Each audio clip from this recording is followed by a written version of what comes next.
Selamat pagi saudara, apa kabar Anda di pagi hari ini? Saya Hendra Bakti, hadir menjumpai Anda dalam Sapa Nusantara. Seperti biasa, perbincangan menarik akan kami hadirkan dalam acara ini. Saudara, bencana banjir dan longsor yang menerjang Aceh dan Sumatera membuat sejumlah instansi dan kalangan masyarakat tergerak untuk membantu para korban. Seperti yang dilakukan oleh Emergency Medical Team Universitas Muhammadiyah Makassar yang terjun langsung di lokasi bencana, memberikan pelayanan medis kepada masyarakat terdampak. Pelayanan apa saja yang diberikan dan seperti apa perjuangan relawan ini? Kita bahas langsung bersama tim yang baru saja pulang dari Aceh Tamiang. Di studio sudah ada Dr. Muhammad Ihsan Kita yang merupakan Ketua Tim EMT Unismu Makassar. Assalamualaikum, selamat pagi. Apa kabar Pak? Alhamdulillah. Selamat datang kembali di Makassar. Selanjutnya ada Bapak Muhammad Furqon yang juga bagian dari tim EMT atau Emergency Medical Team Unismu Makassar. Assalamualaikum, selamat pagi. Waalaikumsalam. Apa kabar? Baik Pak ya. Sehat. Setelah 9 hari di Aceh Tamiang, lokasi bencana, Anda kembali ke Makassar setelah menjalankan misi kemanusiaan.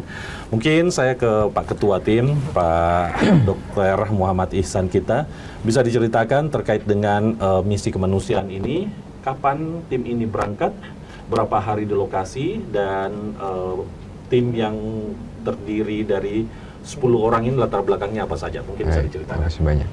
Jadi tim ini sebenarnya tim emergensi ya dari Universitas Muhammadiyah, bagian dari pelaksanaan pengabdian kepada masyarakat yang sebenarnya diluncurkan oleh Kementerian Pendidikan Tinggi dan Saintek ya, Dikti Saintek dalam rangka tanggap darurat bencana Aceh ini. Jadi kami bagian dari itu ada sekitar 70-an perguruan tinggi yang terlibat dalamnya. Kebetulan kami berangkat itu dari tanggal 21 kami meninggalkan Makassar, tiba di Tamiang di hari yang sama malamnya, karena pagi-pagi berangkat dari sini kemudian tiba di sana. 22 kami sudah baru mulai melakukan operasional. Kurang lebih 8 hari operasional di sana, sekarang lebih 9 hari dan baru balik kemarin pagi baru tiba di Makassar. Baik, 9 hari atau 10 hari ya. Perjuangan yang luar biasa, misi kemanusiaan yang sudah dilaksanakan. Ini bagian pertama dari EMT Unispu ya? Ya, ini kami tim pertama. Setelah kami itu ada berangkat lagi. Baik, Pak Purkon, mungkin bisa diceritakan kondisi lokasi bencana, tepatnya di Aceh Tamiang ya. Itu ditempatkan di wilayah mana di Aceh Tamiang? Kemudian kondisi pada saat ke sana itu seperti apa sih? Mungkin Anda bisa gambarkan, Pak. Baik. Seperti yang disampaikan tadi oleh Dr. Ihsan bahwa tanggal 21 malam itu kami baru tiba. Sebenarnya rencananya tanggal 21 perkiraan siang itu tiba di Aceh Tamiang, langsung koordinasi dengan HEOC di sana. Ternyata situasi dalam perjalanan itu ada beberapa kendala, situasi di jalan juga. Akhirnya tibanya malam, akhirnya besok baru koordinasi dengan HEOC di sana. Nah, setelah dikoordinasi dengan HEOC, kami diarahkan untuk membantu pelayanan kesehatan di salah satu puskesmas, yaitu Puskesmas Sungai Iu, tepatnya di Kecamatan Bendahara, Kabupaten Aceh Tamiang. Berapa jam perjalanan dari pusat kota Aceh Tamiang ke lokasi puskesmas tempat Anda ditempatkan bersama tim? Kalau normal itu sebenarnya tidak terlalu jauh, cuma karena kondisi Medan kemarin itu akhirnya dari Aceh Tamiang itu kami perkirakan ke lokasi itu hampir 1 jam. 1 jam? 1 jam perjalanan ke Puskesmas Iu itu. Bagaimana kondisi lokasi tersebut? Kalau yang di Puskesmas Iu ketika kami datang itu kondisinya sangat rusak berat karena lumpur yang masuk banyak di puskesmas tersebut. Akhirnya ya waktu kami datang sebenarnya sudah ada beberapa tim yang sudah berada di lokasi itu.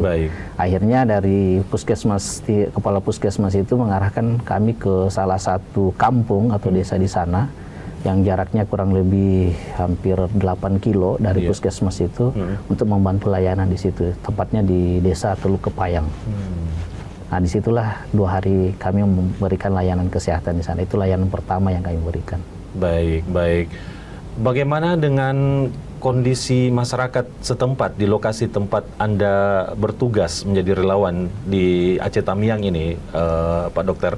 Kita ketahui bahwa ini dampaknya sangat luar biasa ya, korban jiwa juga cukup banyak, kemudian juga melululantahkan beberapa pemukiman masyarakat. Kondisinya seperti apa masyarakat yang didatangi? Ya, untuk di area Teluk Kepayang itu sebenarnya kalau dilihat kondisi secara garis besar saja ya, tidak terlalu berat ya, karena mereka rumah itu kerusakan sedang, ringan sampai sedang saja, jadi tidak terlalu banyak. Hanya memang karena ya semuanya terendam. Daerah itu pun sebenarnya daerah langganan banjir, tapi tidak pernah separah ini. Jadi karena cukup parah, baru kali ini mereka dapat banjir yang ada yang sampai sepinggang sampai seleher orang dewasa. Mereka betul-betul juga kaget dan trauma juga dengan itu. Jadi menurut warga mereka kira-kira 3 hari tidak ada kontak sama sekali keluar. Dan itu dari 8 kilo, ya kira-kira 28 kilo ya dari pusat kota.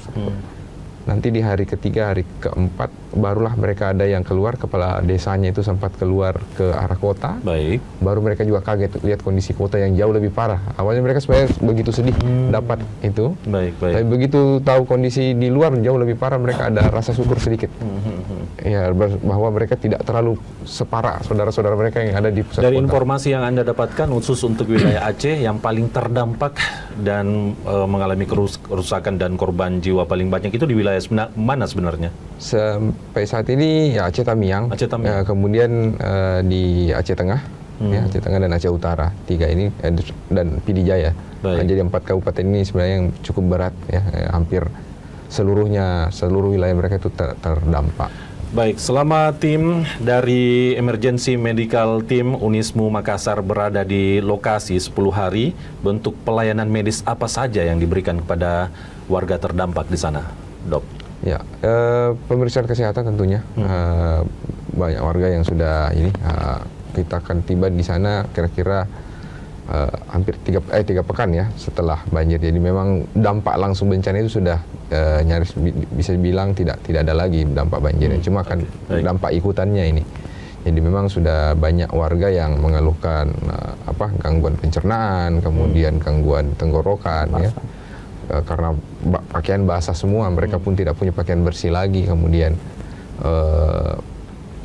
gatal-gatal terutama karena jalan tiap hari di lumpur ya itu ya rata-rata seperti itu. Kemudian juga ya tentunya penyakit yang memiliki penyakit kronis sebelumnya. Nah, ini mereka yang perlu melanjutkan obat atau apa, ini yang kita bantu semuanya. Makanya dari puskesmas mengarahkan kita agak jauh supaya bisa lebih menjangkau sebenarnya, karena mereka juga terbatas untuk mobilisasi. Baik, dari keterangan tadi nampaknya penderita ISPA mendominasi para korban bencana di Aceh Tamiang ini begitu ya. Pak Furkon, selain ISPA, keluhan penyakit apa lagi, gangguan kesehatan apa lagi yang ditangani oleh atau yang dikeluhkan oleh masyarakat terdampak longsor dan banjir di Aceh Tamiang? Baik, sebenarnya tim kami itu ada 4 titik yang kami tempati. Jadi pertama tadi yang sungai Teluk Kepayang itu kami di sana 2 hari memberikan layanan.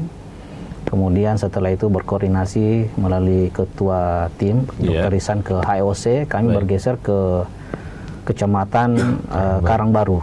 Di situ ada Desa Somanto dengan Desa Air Tenang. Kemudian di hari keberapa itu kami bergeser ke bagian hulu dari Aceh Tamiang itu ke Desa Serba Kecamatan. Nah, itu setelah kami membuat akumulasi rekapitulasi laporan penanganan kasus kesehatan itu ada sekitar 68 jenis kasus kesehatan, diagnosa kesehatan yang kami dapatkan. 68.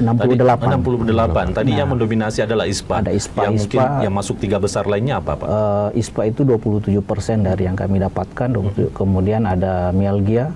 Kemudian ada ya kalau bahasa kita itu Tinspedia ya, Dok ya. Ya. Kutu air. Dia kutu air dan hipertensi tentunya. Ya itu. Beberapa ada dispepsia juga. Baik, Ini ada luar 5. biasa ya. Ini perjuangan teman-teman dari tim emergency medical dari Unismu Makassar. Kita lanjutkan lagi perbincangan kita, namun kita harus jeda terlebih dahulu. Kami lanjutkan Sapa Nusantara usai jeda, tetap bersama kami.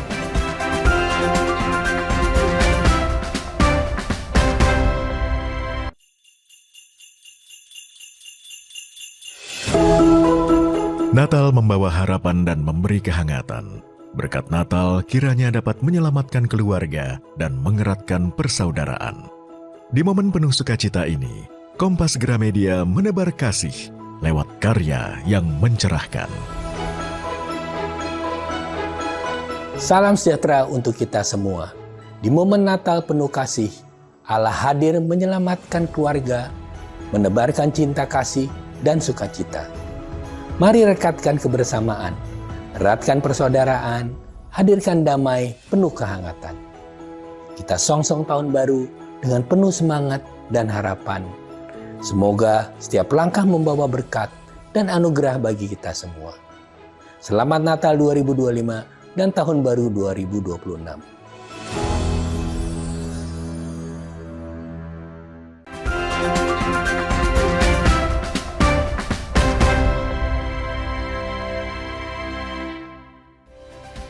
Anda masih menyaksikan Sapa Nusantara. Kita menggali cerita dari relawan tim medis yang baru saja pulang dari Aceh Tamiang, lokasi bencana banjir dan longsor yang merupakan utusan dari Unismu Makassar, dari Emergency Medical Team dari Unismu Makassar. Kita lanjutkan lagi, ada Ketua Tim Emergency Medical Team Unismu Makassar, ada Dr. Muhammad Ihsan kita. Pak Dokter, mungkin bisa Anda jelaskan kepada pemirsa bahwa kedatangan dari tim emergency medical tim Unismu di sana ini bagaimana respon masyarakat? Ya, alhamdulillah masyarakat juga menyambut baik ya. Jadi tadi kami tiba pekan ketiga pasca banjirnya sendiri. Dan ya nyaris mereka tidak tersentuh layanan kesehatan. Ya, jangan ke layanan kesehatan, suplai makanan saja tidak sampai ke mereka. Jadi benar kabar beredar bahwa bantuan tidak merata ya, tidak merata ya. Dan ada wilayah yang terdampak yang justru belum tersentuh sama sekali bantuan. Ya ada seperti itu. Tapi sampai saat ini sih sudah masuk semua ya. Kalau kabar, maksudnya berita yang kami dapatkan di lapangan sudah mulai di ini semua. Jadi ya alhamdulillah kita bisa memberikan layanan, makanya mereka pun senang. Jadi termasuk yang masyarakat yang sebelumnya sudah punya sakit kronis, ya bisa dibilang ya 3 pekan itu terputus obatnya juga. Jadi ya inilah tadi ada orang yang tekanan darah tinggi, kemudian penyakit diabetes yang butuh obat terus. Ini alhamdulillah dengan kami operasional di sana itu juga cukup terbantu. Baik, cukup terbantu. Kabarnya tim ini juga membawa peralatan medis termasuk obat-obatan dan juga peralatan yang dibutuhkan tenaga medis untuk kemudian menunjang tugas di sana. Kabarnya sampai 200 kg ya. Benar demikian, itu apa saja yang dibawa dari Makassar, Pak? Jadi dari Makassar kita bawa obat-obatan terutama, kemudian juga ada peralatan lain yang memang dari program ini diminta untuk membackup dan mengaktifasi layanan kesehatan yang terdampak. Jadi memang ada beberapa peralatan kesehatan, ada timbangan bayi, kemudian tensi yang elektronik, ya, kemudian juga darah. Ya, kabarnya nilai total bantuan atau barang yang dibawa ini sampai 45 juta dan kabarnya setelah meninggalkan lokasi barang-barang ini ditinggalkan diberikan kepada puskesmas atau instansi yang ada di sekitar lokasi, begitu betul demikian. Jadi ada 2 tempat yang kami backup untuk bantuan seperti itu. Jadi tadi di Teluk Kepayang, pusat kesehatan desanya, ya memang rusak, jadi terendam semua peralatan, ya kami suplai barang-barang yang kami bawa di situ. Kemudian juga di puskesmas Sungai Iyunya sendiri. Ya, ini yang tadi total 45 juta itu di Sungai Iyu itu. Jadi kira-kira untuk semuanya kira-kira 60-an juta. Iya, untuk tentunya barang-barang itu. baik, tentunya yang mendapatkan bantuan barang-barang tersebut sangat mengapresiasi begitu ya, Ya, kehadiran dari tim ya, Undisme Makassar ini. Ya. Saya ke Pak Furkon, ceritakan kepada kami ada suasana atau pengalaman emosional mungkin yang didapatkan oleh tim ketika terjun menjadi relawan di lokasi bencana seperti di Aceh Tamiang ini. Silakan Pak Furkon. Pengalaman emosional mungkin yang bisa kami ceritakan itu memang hampir di semua titik itu kami dapatkan, Pak. Pertama di sungai di Teluk Kepayang itu kami disambut oleh, kalau di sana Dato ya, kalau kepala desanya namanya Dato Penghulu. Nah, disambut oleh Dato dan istrinya dan beberapa perangkat desa di situ. Itu sangat menyambut baik apa yang kami lakukan di sana. Bahkan ketika tadi seperti yang disampaikan oleh Dr. Risan, ketika kita menyerahkan beberapa aset ya, bantuan alat itu mereka sangat bersyukur. Karena dengan alat itu apa yang kami lakukan beberapa hari itu bisa mereka lanjutkan. Sehingga bisa tetap di bidan desa yang ada di situ bisa tetap melanjutkan pelayanan kesehatan kepada warga yang ada di sana. Kemudian ya setelah itu kami bergeser ke desa Air Tenang, yang menurut kami juga di situ adalah bagian hilir yang terdampak luar biasa. Sempat berkomunikasi dengan kepala desa yang menceritakan pengalaman beliau beberapa hari berjuang untuk menyelamatkan keluarga dan masyarakatnya di situ. Dan alhamdulillah di hari itu ketika kami datang ya sudah mulai baik, dan fasilitas umum seperti masjid itu sudah mulai dibersihkan oleh beberapa relawan. Dan ya ketika kami berada di situ, selain kita memberikan layanan kesehatan, beberapa di antara kami akhirnya ikut juga membersihkan masjid yang ada di situ. Jadi ada 2 pekerjaan yang berjalan. Dan yang terakhir itu kami di Desa Serba itu, di mana masyarakat menceritakan pengalaman mereka juga berjuang, di mana tingginya air itu lebih tinggi dari rumah atau tiang listrik. Baik. Padahal itu sudah berapa meter itu. Ya, itu sangat luar biasa perjuangan beliau. Dan setelah tim kami hadir di sana memberikan ya mungkin sesuatu yang mungkin tidak bernilai ya, tapi itu sangat mereka rasakan, Pak. Walaupun hanya beberapa 1 hari 2 hari bertemu dengan mereka, tapi mereka juga merasakan sesuatu yang bermanfaat dari kehadiran kami. Iya. Ya, saya saja sebagai seorang masyarakat begitu ya, apabila di lokasi bencana kemudian hadir relawan tim medis seperti bapak-bapak di sini, tentu sangat merasa terbantukan begitu ya, mengapresiasi kehadiran teman-teman relawan.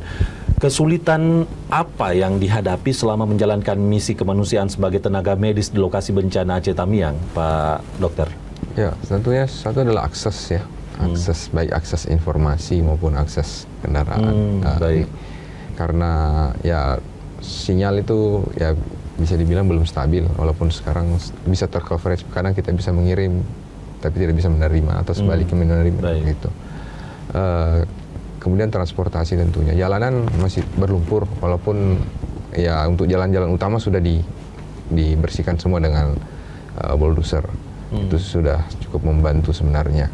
Ya, tapi ya sekali lagi bahwa itu belumlah mampu menjangkau yang ke dalam-dalam ya. Untuk jalan-jalan kecil di mana masyarakat itu banyak padat, itu bisa dibilang lumpur masih banyak.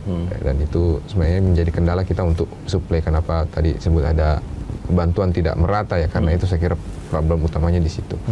Ya, seperti pengalaman pada umumnya ya, ketika pasca bencana akses jalanan ini cukup menghambat juga bantuan masuk dan lain sebagainya begitu. Baik, penting juga mengulik sedikit bagaimana kemudian jiwa kemanusiaan hadir di tim-tim relawan ini, mengingat kepedulian seperti ini mungkin tidak dimiliki oleh semua orang. Nanti kita akan lanjutkan, namun kita jeda terlebih dahulu. Tetaplah bersama kami di Sapa Nusantara.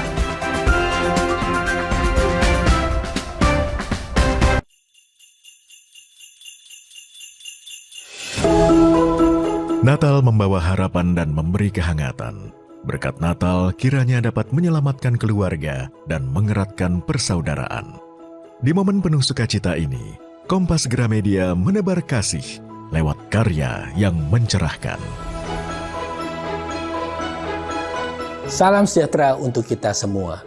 Di momen Natal penuh kasih, Allah hadir menyelamatkan keluarga, menebarkan cinta kasih dan sukacita. Mari rekatkan kebersamaan, eratkan persaudaraan, hadirkan damai penuh kehangatan. Kita songsong tahun baru dengan penuh semangat dan harapan. Semoga setiap langkah membawa berkat dan anugerah bagi kita semua. Selamat Natal 2025 dan Tahun Baru 2026.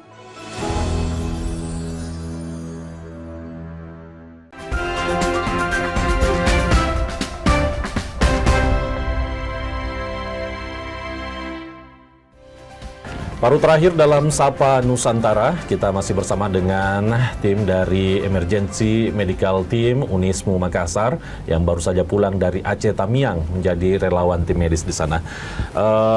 Dokter, mungkin tidak semua orang mungkin tergerak hatinya untuk kemudian peduli dan menjadi relawan dalam sebuah bencana begitu ya. Namun teman-teman 10 orang ini dari Unismu Makassar mengorbankan tenaga, waktu dan pikiran untuk kemudian terjun menjadi tenaga medis di lokasi bencana. Kemudian apa yang menggerakkan teman-teman ini, apa yang memotivasi teman-teman ini untuk kemudian menjadi relawan, membantu sesama? Mungkin dokter bisa terlebih dahulu.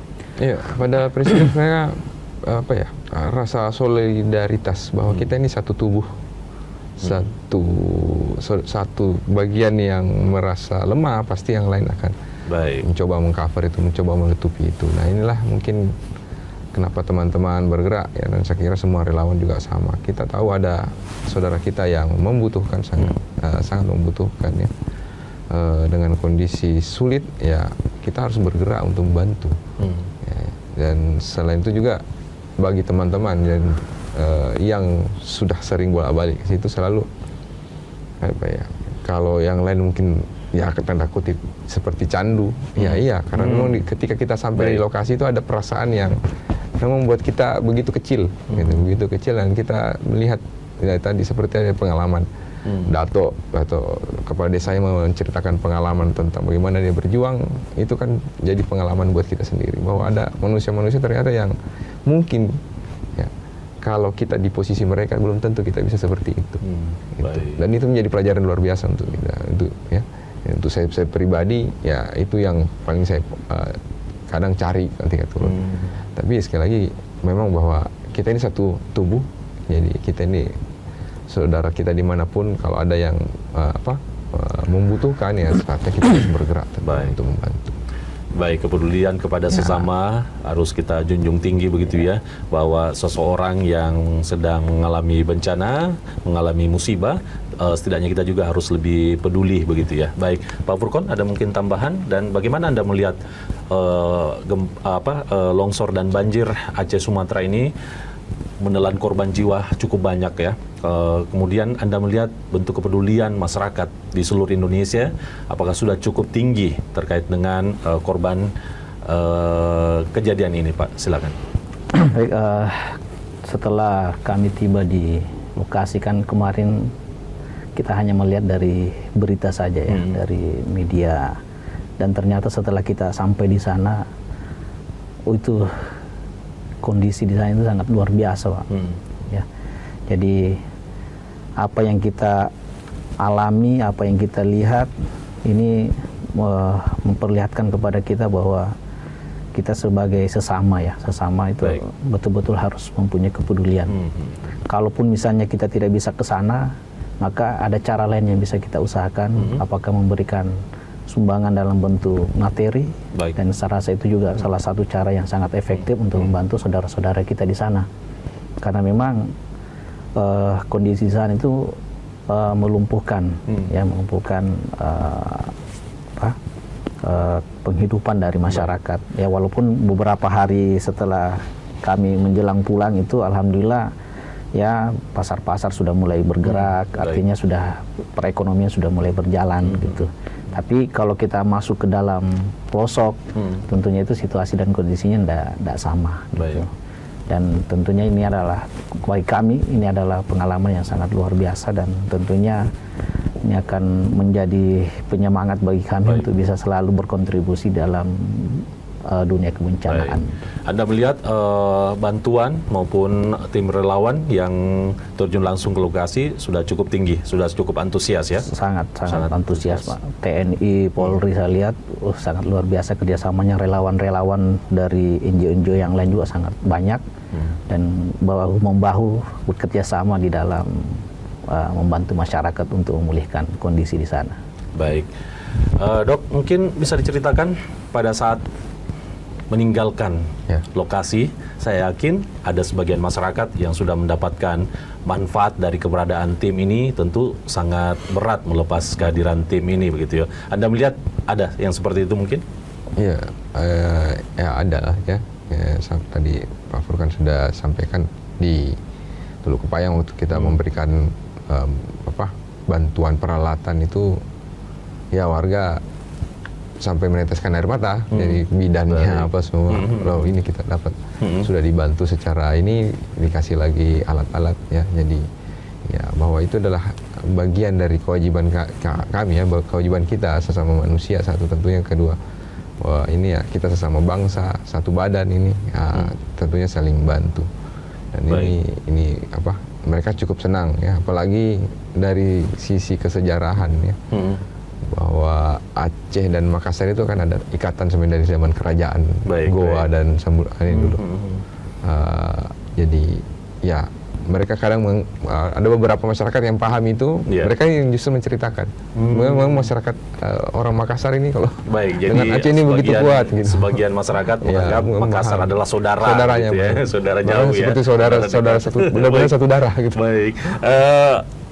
Anda berdua tentu saya yakin sudah sering terjun ke lokasi bencana sebagai relawan tim medis begitu ya. Kedepannya apa yang perlu diperkuat lagi? Apa yang perlu dibenahi lagi terkait dengan tim medis yang kemudian terjun menjadi relawan terkait dengan penanganan bencana? Mungkin ada PR yang mungkin bisa disampaikan agar kedepannya kita perkuat lagi bersama begitu. Mungkin. Ya, dari bencana ke bencana ya kita lihat ini sebenarnya manajemen kebencanaan kita Indonesia ini sudah makin membaik tentunya. Ya, alhamdulillah, dan rata-rata semua sudah paham sistem yang dibangun bersama oleh pemerintah maupun dengan lembaga-lembaga non pemerintah. Jadi ya ini yang kita harus perkuat ya libatkan semuanya dalam membangun sistem ini yang baik, atmosfernya harus bagus, komunikasi harus bagus, sehingga ketika di lapangan ya benar-benar koordinasi itu jalan.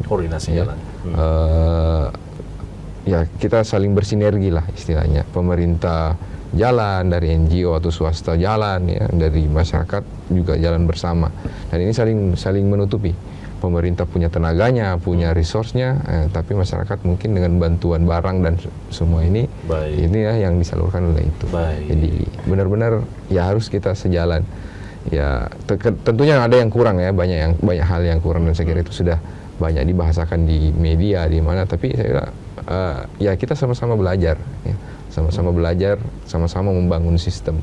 Karena bencana kan tidak setiap saat ada, berarti ketika ada itu baru kita coba evaluasi lagi, dan itu dari sekian tahun saya lihat ya jauh lebih baik.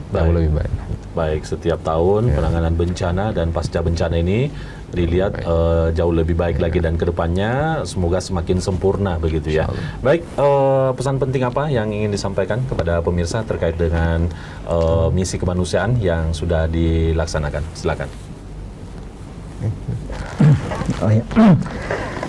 Terkait dengan misi kemanusiaan ini, kita semua harus betul-betul memahami dan memahami terkait situasi dan kondisi yang ada, bahwa ketika terjadi bencana itu pasti ada yang terdampak dari situ.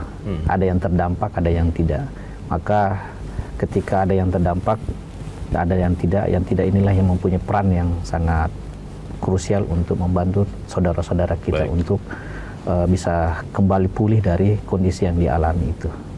Nah, dari sinilah koordinasi sangat dibutuhkan tentunya peran masyarakat, peran swasta, pemerintah ini sangat dibutuhkan. Ya, tim-tim relawan kerjasama bahu-membahu untuk bisa sama-sama membantu memulihkan itu tanggung jawab kita semua. Baik. Karena tentunya masyarakat yang terdampak ini tidak mungkin bisa pulih tanpa harus dibantu. Karena mereka mempunyai sumber daya yang sudah berkurang bahkan tidak ada. Maka pentingnya rasa kemanusiaan, solidaritas dari kita semua untuk membantu saudara-saudara kita yang tertimpa bencana ini adalah sesuatu yang sangat penting. Baik, pentingnya rasa solidaritas dan kemanusiaan dari kita semua untuk membantu sesama. Saya mewakili seluruh masyarakat Indonesia mengapresiasi dan mengucapkan terima kasih kepada 10 orang tim Emergency Medical Team Unismu Makassar yang telah 10 hari berada di lokasi memberikan pelayanan medis, dan ini tim pertama. Tim kedua sudah diterjunkan juga di Aceh Tamiang dan Aceh saat ini Tengah. sedang bertugas Di Aceh Tengah. di Aceh Tengah. Saat ini sedang bertugas. Terima kasih atas pengorbanan waktu, tenaga dan pikirannya kepada warga yang terdampak bencana. Terima kasih atas kehadirannya. Demikian perbincangan kita Sapa Nusantara kali ini. Saya Hendra Bakti. Terima kasih telah menyaksikan Sapa Nusantara. Selamat pagi dan sampai jumpa.